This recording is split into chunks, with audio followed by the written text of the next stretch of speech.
I was going to say, gents, we've been on for about 2 hours now, so we perhaps should begin to wrap it up. Maybe just a quick one from you.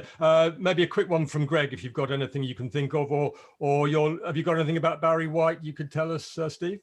I can do my quick Michael Jackson in about 30 seconds. Let's do that. So I was talking about the club at the Montcalm Hotel. Dave, did you say it used to be called the Club for Dolphins before Club M? Dial 9 it was. Dial 9, okay. So rather like the Diana Ross Marvin Gaye evening, I was working on Michael Jackson when Dave and I were at CBS on marketing 2 of his albums. He was in town, very good friends with Mark Lester, who played Oliver in the film. It's very well known that they became godparents to each other's children.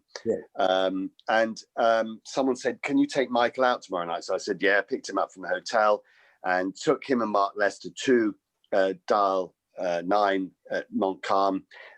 Little bit of a roped off area, no big fuss, only one security guard.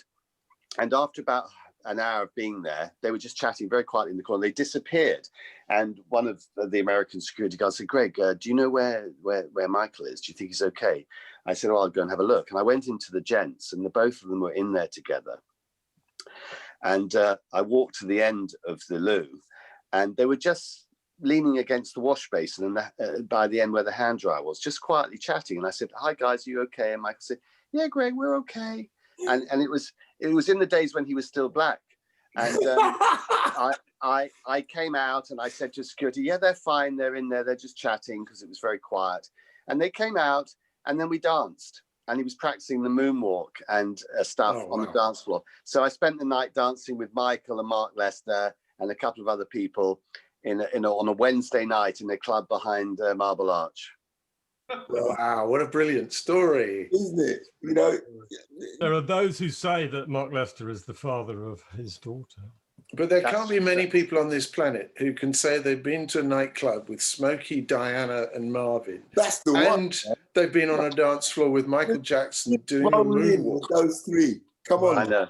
Yeah. Greg, Adam JoJo's with how come they handed all these things out to you, Greg? You know, I mean, well, because I don't know. It's just because they knew I knew discos and clubs, and I think a lot of the promo guys, they spend a lot of time with them doing Top of the Pops or Whistle Test, or the journalists, the PR people would be sitting around in hotels for hours on end as they were interviewed on the press junkets, and I think they just thought, God, we've spent enough time with them. Oh God, do we want to be out for an evening? So they passed it to me, and I was like 23, 24 years old. So yeah, let's go out. Yeah, brilliant. Well, we should end on Steve just giving us a little bit of Barry White if he can, but he's disappeared. But yeah, I think he's gone to put his tight trousers on. I think he's going to put the costume on, and to get the handkerchief so he can wipe his sweaty brow as Barry used to. And Barry White would be quite short, this one, because there's only the two of you. But it was like the Barry White 2.25 hours. Let's finish with a bit of Barry White, Steve. There's a lot more to it than the one I'm going to tell you now. But you have to do this quick and short. This is the roundup. I will. So we got booked. He was over to do Wogan and Top of the Pops, and we got booked to do it. And there was a 12-piece band. So the first show was Wogan, and we were just terrified, man. Barry White, what the fuck? And so I remember we were standing at one end of the studio, and in walks Barry White at the other end. He's there with Glodine, and he's just gigantic, just 6'2", 6'3", something like this. And he's clearly, he's talking, "Where's my band?" And the producer points at us now. He walks over and just got bigger and bigger and bigger. Have you seen Bugs Bunny when his ears lay on the floor when he's in trouble? That was us, looking at this giant coming towards us. And he comes over and was, "Hi, he introduced himself. He was so polite. "You're my first, my last, my everything." Hi, I'm Barry White. And this is my wife, Golly. Now, the thing is about Glodine, she had nails as long as my finger. Yeah. So, I shook hands with Barry, and, and this is my wife, and I went to shake hands with Glodine, and I almost pulled my hand back because she had claws. Right. Talons. I assure you that Barry White was the calmest, most professional, polite person amongst, apart from Robert Palmer, who was kind of on that level, right, that I've ever worked with. And he knew he was a big star, but he never played up to it. You could talk to him just like that. Because I ended up in a hotel room with him, talking business and stuff. And, you know, that's another story. But, you know, working with him was a complete pleasure and an introduction to how professional someone can be.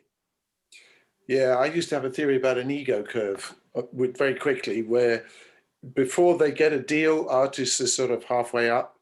Then when they get the deal for the first few years, have a bit of success, they go off the scale. But once they've been around for a number of years and they've sussed it all out and they're still having success, they're still writing, they're choosing to do what they want to do when they want to do it. It actually, the ego curve comes down to about here. It's lower than before they even got a deal in the first place. Right. And they just want normality. And that breeds a sort of calmness. I mean, obviously there's the exceptions to the rule who go off on the wrong tangent, but the ones that survive the first initial bubble of success, generally the ones I've met at least are so down to earth, they're almost more laid back than the rest of us. Yeah. Lionel Richie, I always think, is like that. He's just the loveliest man in the world. I always say he's the nicest man in show business. So calm. Yeah, he's lovely. He learns everybody's name. If a runner brings him a cup of tea, he asks his name. 2 hours later, he'll say, "Oi, Joe, can you get?" And you know, the kid's made up because Lionel's remembered his name. Yeah, yeah. I think it's just a question of being thankful for all the success they've had over the years and actually respecting the fact that some of us did do a reasonably good job of putting them there. Well, I actually compare it to being drunk, right? The drunker you get, the more you become who you are. And, you know, Roy Ayers, Grover Washington, you know, Dave got us our first 3 gigs, big gigs, you know, it was Roy Ayers, Grover Washington and not Heatwave, The Real Thing, right? Roy Ayers spoilt us. You know, the support band always gets treated like shit, right? Mm-hmm. Roy Ayers always made sure that we got proper sound check and stuff. And, you know, when the tour was over, it was really quite emotional, right? We'd all got very attached. In fact, the bass player and the piano player, Harold Land, was the piano player. He was the son of a very famous film producer or something. They rang me up after the gig, you know. So, you know, I think when you become successful, you just become more of who you are. You know, people are arseholes, whether they're famous or not. Yeah, I think that's probably true. Yeah.